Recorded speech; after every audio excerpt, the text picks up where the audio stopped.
함께 나눌 하나님 말씀은 골로새서 3장 12절에서 17절까지 말씀입니다. 골로새서 3장 12절에서 17절까지 말씀을 저와 여러분이 한 목소리로 봉독하도록 하겠습니다. 시작. 그러므로 여러분은 하나님의 택하심을 입은 사랑받은 거룩한 사람답게 동정심과 친절함과 겸손함과 온유함과 오래 참음을 옷 입듯이 입으십시오. 누가 누구에게 불평할 일이 있더라도 서로 용납하여 주고 서로 용서하여 주십시오. 주님께서 여러분을 용서하신 것과 같이 여러분도 서로 용서하십시오. 이 모든 것 위에 사랑을 더하십시오.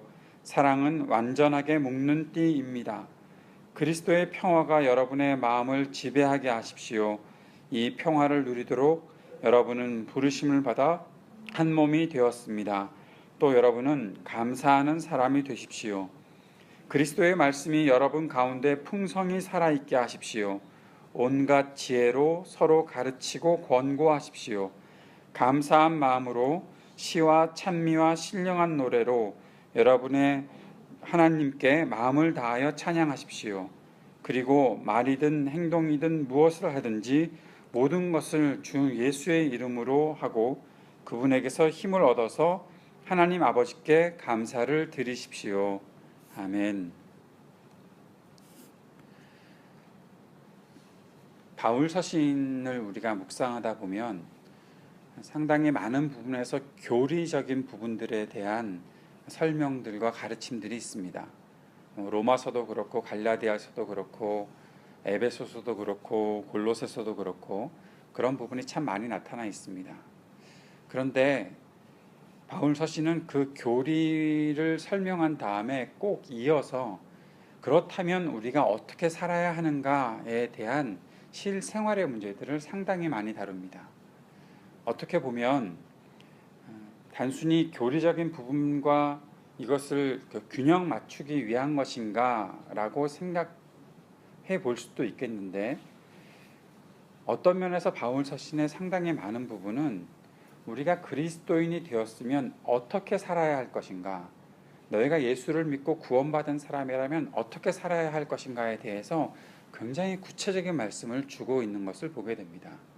그리고 그것을 뒷받침하기 위해서 교리적인 부분을 설명하고 있는 것은 아닌가라는 생각까지도 하게 되는 것이죠. 무엇이 더 중요할까요? 우리가 예수 믿는 어떠한 도리, 또 예수 믿는 그 길에 대한 교리적인 부분들, 내가 무엇을 믿는 것인가에 대한 부분들을 이해하고 그것을 받아들이는 것이 더 중요할까요? 아니면 그것을 가진 사람으로 어떻게 살아야 하는 것이 더 중요할까요? 이런 질문이 굉장히 무식한 질문이다라고 하는 질문입니다. 뭐가 더 중요하냐? 그거 가지고 싸우는 거예요. 예전에 야고보서 말씀을 가지고서 사람들이 많은 그런 논쟁을 했습니다. 이게 야고보서의 말씀이 과연 진짜 하나님 말씀 맞냐? 왜냐하면 야고보서는 믿음을 행위로 보이라 라고 말을 하니까요. 그래서 어떤 사람들은 바울 서신이 갖고 있는 그 기독교의 본질과 야고보서는 상당히 많이 다르다라는 이야기도 했었고요.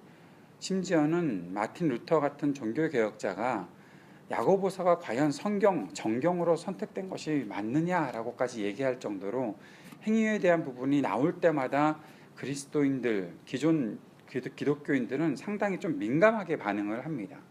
믿는 도리가 먼저고 그것을 중요하게 여기는 것이 제일 중요하고 그 나머지 것들은 그냥 자연스럽게 따라오는 것이다. 또 심지어는 내가 의롭다 칭함을 받은 것이 가장 중요한 일이지 거기에 따라서 거룩하게 살아가는 성화의 문제에 대해서는 그렇게 그냥 우리가 언젠가 이루어질 것이니까 내가 의롭다 칭함 받은 것이 더 중요하다라는 이야기들을 많이 했던 것들이 사실입니다. 최근에 저희 형제만에서는 함께 공부하고 있는 것이 있는데 칭의론에 대한 부분과 성화에 대한 부분들을 최근에 많은 신학자들이 함께 얘기하면서 결국에 칭의라는 것이 거룩한 삶과 따로 떨어져 있는 것이 아니라 칭이 내가 의롭다 하심을 받았으면 거룩하게 되어가는 삶을 살아가는 것은 너무 마땅한 것이고, 조금 더 나아가서 칭이라는 것 때문에 내가 거룩한 삶을 살아가는 성화의 단계가 없어도 된다라고 말하는 것은 잘못된 것이다. 칭의가 성화를 그냥 담보해주고 있는 것은 아니다라는 이야기들을 하고 있는 내용을 공부하고 있는 중이기도 합니다. 더 심하게 얘기하는 학자들도 있습니다. 성화에 대해서 책임감 없이 살아간다면 과연 그 사람에게 있어서의 칭의가 마땅한 것이겠느냐라고까지 이야기하는 신학자들도 있습니다. 여러분, 저는 우리 교회에 와서 계속해서 강조하고 우리 자신들을 깨워야 된다. 저 자신도 마찬가지고요. 저 자신도 굉장히 보수적이고 전통적인 신학의 배경에서 자랐던 사람이기 때문에 그런 부분들, 내가 예수 믿었으면 난 구원 얻었으니까 됐어. 거기에 머물렀던 때가 참 많이 있었거든요. 그리고 때때로 시간이 어느 정도 흐르고 나서 조금 둔감해졌을 때 한번 이렇게 우리가 의롭다 하심을 받았다, 하나님의 은혜로 받았다, 그러니까 감사하자, 그래서 좀 더 각성하자, 그런 이야기를 하고서 살았던 것이 저 자신의 삶이기도 했거든요. 근데 어느 순간 솔직하게 고백하면 목사가 되고 나서 한참 후에 내가 그렇게만 이야기하고 있는 것은 무엇인가 성경을 이해했다고 하지만 성경의 전부를 이야기하고 있지 않은, 성경의 전체를 내가 제대로 이해하고 있었나 점검해 봐야 된다라는 생각을 하게 되고, 그 속에서 나의 삶, 나의 생활, 거룩한 사람으로 살아가는 그 삶이 얼마나 중요한가, 구체적으로 내 생활에서 드러내는 내 언어 행위들이라든지, 내가 생각하는 것이라든지, 내가 누군가를 대하는 것이라든지, 그것이 가족 안에서 내가 일하고 있는 사역의 범위 안에서 있는 여러 사람과의 관계 속에서 매우 구체적으로 나타나야 되는 부분들이 강조되고 가르쳐지지 않고 훈련하고 내 자신이 변화되지 않으면 내가 의롭다 하심을 받았다는 사실을 드러내놓고 살아갈 수 있는 길이 전혀 없다라는 사실을 깨닫게 되고, 그 속에서 다시 한번 눈을 뜨고 보니까 바울 서신에서도 말하고 있는 것들이 상당히 많은 부분의 행동에 대한 부분들, 생활에 대한 부분들을 이야기하고 있다는 것을 다시 확인하고 보게 되는 것입니다. 그것을 종합시키고 그것을 조금 어려운 얘기를 하면 통전적인 이해, 전체적인 것들을 모두 다 함께 이해하고 바라보아야 하고 그것을 배워나가는 것들이 우리에게 얼마나 강조되고 필요한 것인가 라는 사실들을 깨닫게 되고, 그것을 앞으로 전하고 가르치면서 살아가야 되는 것이 제가 목사로서의 온전한 직무를 감당하는 것이다 라고 생각하기 때문에 계속 저는 그것을 연결시켜 놓는 작업들을 우리 교회에서 해야 된다라는 생각을 갖고서 지금 모든 가르침과 설교와 목회에 그 부분들을 강조하고 있는 중이기도 합니다. 오늘도 보십시오. 오늘 골로새서 말씀에 보면 그러므로 우리가 그리스도가 모든 것이다, 그리스도가 실체이다 라고 강조하는 그러한 삶을 살아야 하는데, 그 다음에 그러므로 여러분은 이라고 얘기하면서, 그러므로 여러분은 우리 자신들, 여기에 있는 우리 자신들은 그 다음에 하나님의 택하심을 입은 사랑받은 거룩한 사람, 그 다음 따라 하십시다. 그 다음 뭐죠? 답게.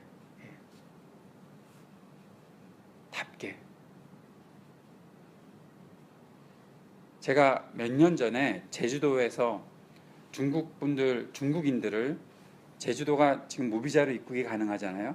그래서 중국에 있는 그 교회 지도자들, 특별히 그 가정교회 지도자들이라고 해야 되나요? 그분들을 제주도로 불렀습니다. 제가 있던 교회에서 그분들을 초청을 해서 한 30분 정도가, 29명이 왔었나? 그렇게 그분들이 제주도로 와서 이제 목회자, 사역자들을 위한 세미나를 했던 적이 있습니다. 그것 때문에 한국에 나갔는데, 한국에 가서 하룻밤 지내고 저희 아버지 어머니께 인사를 했는데 그럴 때마다 꼭 나타나시는 분, 제가 한국에 가면 저를 불러서 만나셔야 되는 분이 제 어머니의 바로 밑에 동생, 저한테 외삼촌이죠. 외삼촌이라는 단어를 몰라서 제 어머니의 동생이라고 말하는 건 아니고요.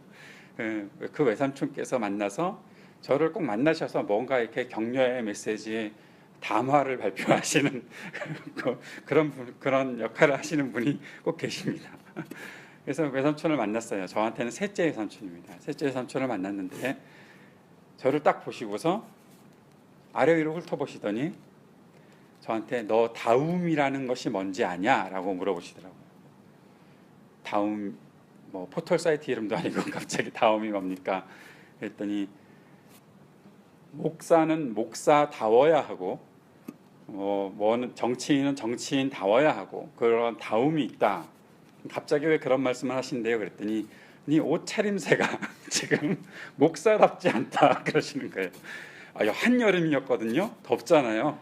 더우니까 반바지에 반팔 티셔츠에 뭐 가족을 만나러 나가는데 제가 뭐 목사답게 한 필요가 뭐가 있습니까? 그리고 제주도로 가서 그 세미나를 가서도 평상복을 다 입고 있을 텐데 제가 뭐 가서 양복을 입고 뭐 중국 사역자들을 만나서 그분들도 양복을 입고 오지 않을 텐데 제가 양복을 입고 있어야 될 필요가 뭐가 있겠습니까? 저는 그런 부분에서는 이렇게 열려 있고 모두가 드레스 코드를 편안하게 하자라는 그런 세미나를 준비하는 사람이 다 그렇게 했기 때문에 이제 제주도로 출발하기 전에 굉장히 간편한 차림으로 갔는데 제 외삼촌이 저를 보실 때는 목사답지 않은 거예요.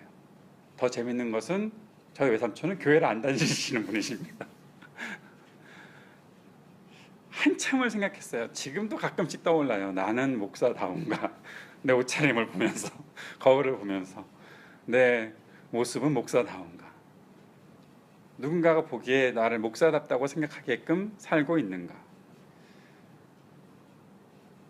가끔씩 너무 감사한 것은 저를 보고 혹시 목사님이세요? 물어보시는 분들이 있으면 깜짝 놀라면서도 내가 괜찮은가 보다라고 생각을 할 때가 있습니다. 지금까지 한 5번 정도 들어봤던 것 같습니다. 목사가 되고 난 이후에 저한테 목사님이세요? 혹시 뭐 그렇게 물어보시는 분들. 목사든지 목회자가 된 지 22년이 되면서 지금까지 5번밖에 못 들어본다는 게 제가 참 그렇죠. 교회에서도 저보고 목사인지 모르시는 분들이 계셨던 사실을 혹시 아십니까?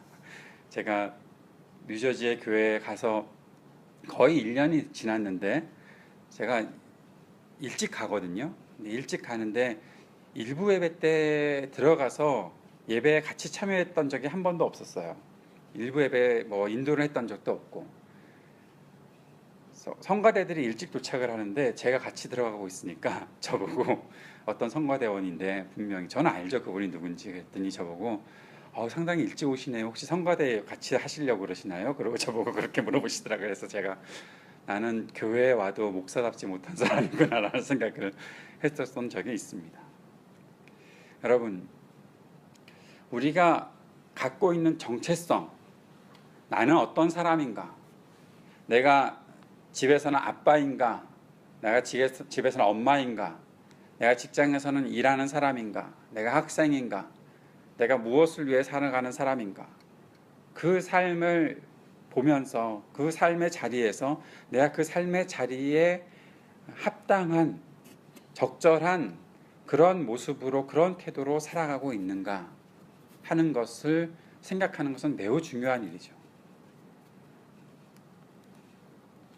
아이들이 엄마 밥 주세요라고 얘기하는데 너네들이 밥을 차려서 먹어라 하든지 뭐 엄마답지 못한 이야기를 하든지 그러면 저 사람이 우리 엄마가 맞나 싶은 생각을 아이들이 할 거 아니겠습니까? 아빠도 마찬가지죠. 직장에서 일을 해야 되는 사람이 일하러 가지 않고 맨날 집에서 놀고만 있으면 뭔가 답지 못한 거잖아요.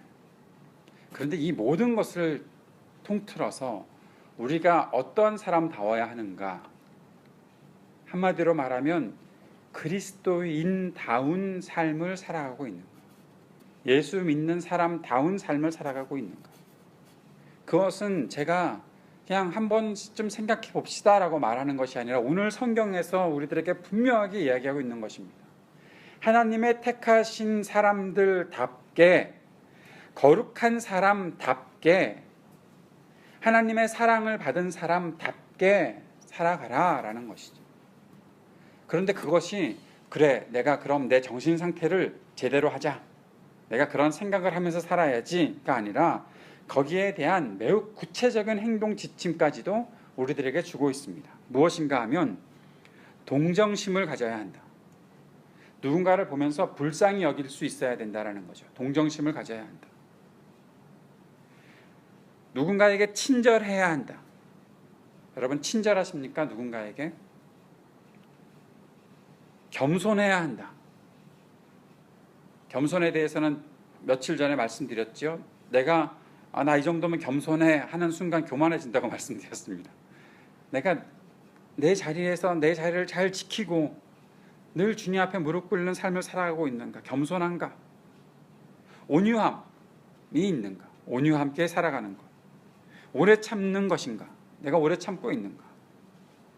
여러분 그 다음에 13절에 불평한 일이 있더라도 서로 용납하여 주고 서로 용서해 주고 그렇게 살아야 한다라는 것이죠. 그리고 나서 거기에는 한마디 더 덧붙입니다. 성경의 복음서부터 시작해서 주님의 가르치심에서는 항상 용서에 대한 부분이 나올 때마다 우리들에게 강조하는 것이 있습니다. 너 용서해야 된다. 누군가를. 왜? 너 용서받았기 때문에. 네가 용서받았기 때문에. 예수님께서도 이 부분에 대해서는 예를 들어서도 말씀하시고 가르칠 때마다 계속해서 그 말씀을 하십니다. 주님께서 가르쳐 주신 기도문에서도 똑같은 말씀이 있습니다. 용서해야 된다는 것. 우리가 우리에게 죄 지은 자를 용서한 것 같이 우리의 죄를 용서하여 주옵시고라는 말을 기도에서 가르치셨는데 그리고 나서 그 기도가 끝난 다음에 그 용서에 대한 가르침을 다시 한번 주고 있습니다. 이 말은 다시 생각하면 용서받은 사람이라면 누군가를 용서해야 한다라고 가르치는 것이고, 그렇게 우리가 하나님의 사랑을 받은 사람이라면 다른 사람에 대해서 동정심을 갖고 친절해야 되고 겸손해야 되고 온유해야 되고 오래 참는 것, 용납하는 것들이 있어야 된다라는 구체적인 행동 지침 생활이 있어야 한다라는 것이죠. 여기에 있는 것이 단지 마음 자세만 갖고 있는 것이 아님을 우리가 기억해야 됩니다. 이 모든 것은 어떤 상대가 있을 때에 나타나야 하는 일입니다. 저는 옛날에 그런 이야기도 했던 적이 있습니다. 오래 참는 것. 여러분, 오래 참는 것은 누군가가 있을 때 그 사람에 대해서 오래 참으라고 하는 것이에요. 혼자서 오래 참을 수 있는 게 뭔가 저는 생각해 봤어요. 배고픈 거 하고 화장실 가고 싶은 거, 그거 두 가지 외에는 없는 것 같아요. 나 혼자서 그냥 오래 참는 거. 나머지는 내가 참아야 되는 일은 상대에 대한 일이에요. 누군가에 대한 일이에요. 여러분, 성령의 열매도 한번 생각을 해보십시오. 성령의 열매가 사랑과 희락과 화평과 오래 참음과 자비와 양선과 충성과 온유와 절제 9가지 열매가 있는데 이 성령의 9가지 열매가 어떻게 우리들에게 실행돼야 되는 것인가? 이것은요, 관계 속에서 나타날 수밖에 없는 거예요. 사람 사이에서 나타나는 거예요. 내가 누군가를 사랑해야 되고 누군가 때문에 함께 기뻐해야 되고 누군가와 함께 화평해야 되고, 전에도 한번 말씀드렸죠. 평화라는 것, 성경에서 나오는 평화라는 것은 단지 내가 마음이 평안합니다, 내가 굉장히 편안하게 살고 있습니다 라고 얘기하는 것이 아니에요. 성경에 나타나는 샬롬이라는 단어는 관계 속에서 나타나는 거예요.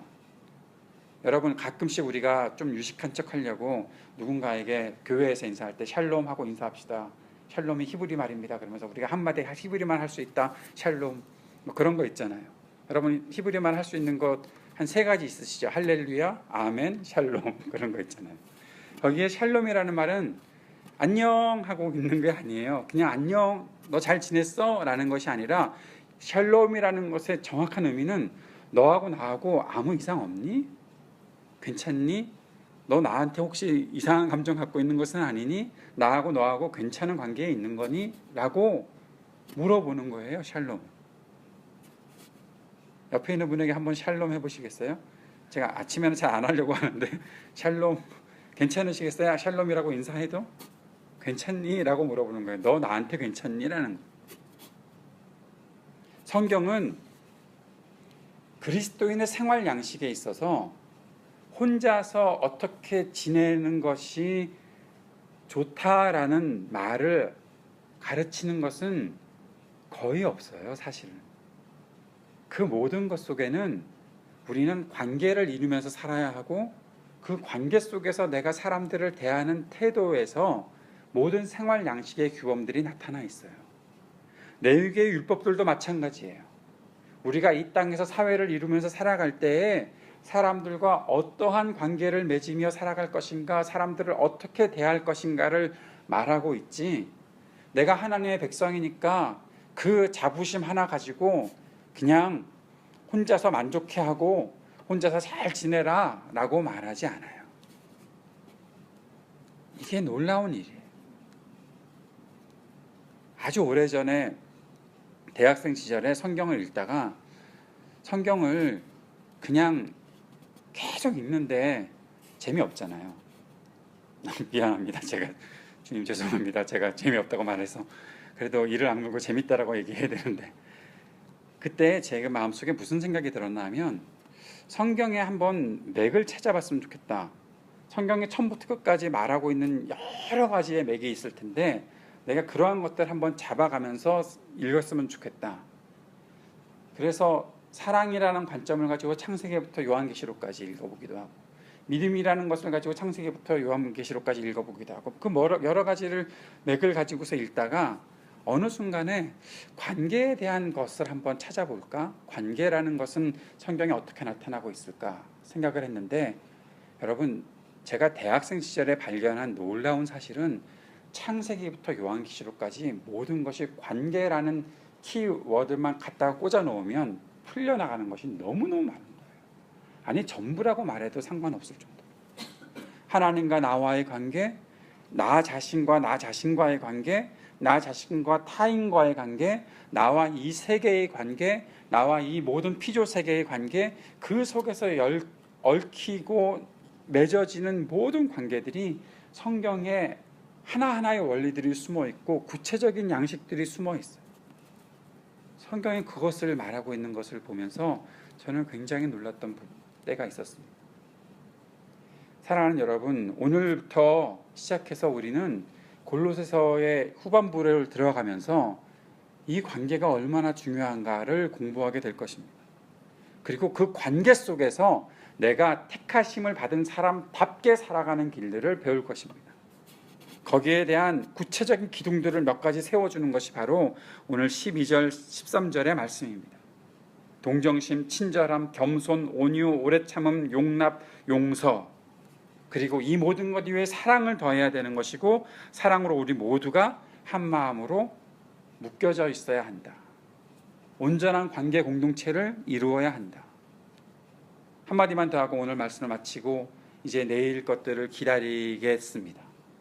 사랑하는 여러분, 기독교 공동체는 울타리를 하나 정해놓고, 교회 공동체는 울타리를 하나 정해놓고 그 안에 들어와 있으면 무조건 다 공동체의 일원이 됐습니다 라고 말하는 곳이 아니에요. 기독교 공동체는, 교회는 서로의 관계들로 엮어져 있는 공동체예요. 에임스 반석교회라는 울타리 안에 들어왔으니까 우리가 에임스 반석교회의 교인들입니다, 성도들입니다 라고 말하는 것은 매우 쉬운 이야기지만, 그것은 처음 초창기에 우리가 교회를 알게 될 때에 겪는 일이고, 더 중요한 것은 이 속에서 우리가 서로 어떤 관계를 맺어갈 것인가 하는 거죠.